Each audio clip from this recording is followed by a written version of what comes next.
առհասարակ չկար։ Տիկին Սողան, դուք սկզբում եք Սկզբից էլ ներկա եմ եղել, ուզում եմ մի կարևոր շեշտադրում անել, որ իհարկե ամբողջ բովանդակություն չեմ կարող բացահայտել, բայց շատ պատահական ճակերտավոր զուգադիպություն է, որ քննիչը որոշել է միջնորդությունը հայցել դատարանից խուզարկություն իրականացնելու հենց 3 ամենայն հավանականությամբ ժամը չենք կարող տեսնել, բայց ինչ-որ մի բան ինձ հուշում է, որ դա տեղի է ունեցել հենց Լևոն Քոչարյանի ելույթից հետո։ Սա մեկ, սա ինքնին արդեն ծանրակշիռ հաստ է քաղաքական հետապնդումը հիմնավորելու։ Երկրորդը այն է, որ էլի չխորանալով դետալների մեղադրանքի բովանդակության մեջ, թե ինչքան մոտապես 2000-ական արդեն հաղորդագրությունից պարզ 2001-2 թվականների բան է, որոնք օբյեկտիվորեն էլ չէին էլ կարող առնչություն ունենալ որպես հանցակցություն պարոն Լևոն Քոչարյանի հետ եւ իր գործողության բնույթով, այսպես ասած, պատժիչ ռեպրեսիվ գործողություններ են, որովհետեւ երեխաները շփոթված էին շատ դիմավորել, պատկերացրեք դուրը Ռոբերտ Քոչարյան կրծերն է բացել ու ասենց ասում էր, «Էս ինչ են անում այս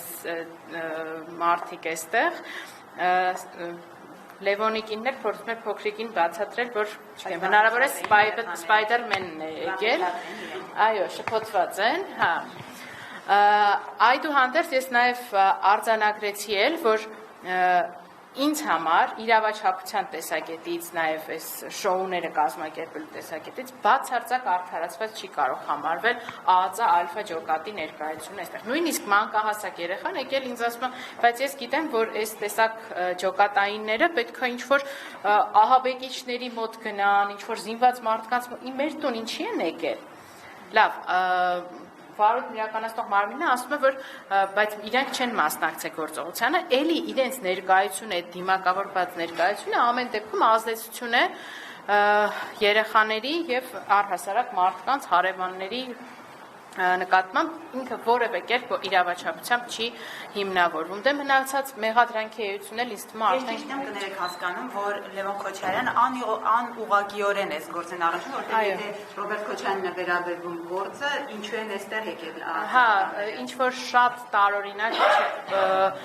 փորձել են շղթակապել, թե ինչ կապ կարող է ունենալ։ Վստահ եմ, որ եթե անաչառ դատարան լինի, այս խուզարկության որոշումը բացարձակ ապօրինի է ճանաչվելու, որովհետև մոտավորապես 20 տարվա տարբերության մեջ մոտավորապես լոգիկան հետևյալ է, 20 տարի, 25 տարի առաջ եղել են ինչ-որ գործողություններ, ինչ-որ տարածքներ են ապօրինի օտարվել, այնտեղից ինչ-որ ենթադրաբար ապօրինի գույք է ձևավորվել, այդ գույքը ձևափոխվել, եկել հասել է այս տուն, բայց այս տանը տենց էլ չկարողացան այդպիսի բան գնել։ Իմ տպավորությունը այնպիսին էր, որ այս մարդիկ փորձում էին ինչ-որ թանկարժեք բաներ գտնել, ամեն ինչը նույնիսկ սպասքի հետևի լոգոներն էին բացում, սկսում նայել, ուզում էին հասկանալ ինչ-որ ուլտրա թանկարժեք բաներ կան, չեն կարող, ինչ-որ ոսկեգույն ժամացույց են գտնում, մտածում են, ահա, հեսա գտան այդ կարևոր մեծ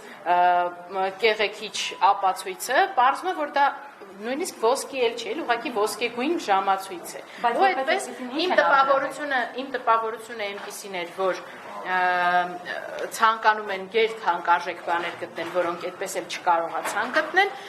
ընդհանրապես եթե թույլ կտա պարոն Քոչարյանը, ասենք, որ իրենց հարսանիքին նվիրած հուշամեդալներ են տարել, որը նույնիսկ նշվածել է, բացել են այդ հուշամեդալները, վրան գրված է եղել, որ հարսանիքի ամսաթվով նվեր է այսինչ մարդկանցից։ Դրանք արգրավել են վարույթի շրջանակներում, չնայած որ էլի իմ համոզմամբ այդտեղ ուղիղ արդեն փաստվում է, որ դա առնչություն չի կարող պարզապես ունենալ որև այդ գործի։ Իսկ որևէ այլ բան ինչ են արգրավել, փաստաթուղթ, այլ նշանակությամբ այդ գրիչները։ Գրիչների մենք բովանդակությունը չենք էլ կարողան բացենք, գրիչ, հա։ Նույնիսկ smart TV-ից ֆլեշկա են տանում, որ Պարոն Քոչարյան, երեխաների տրամադրությունը դուք ինչպես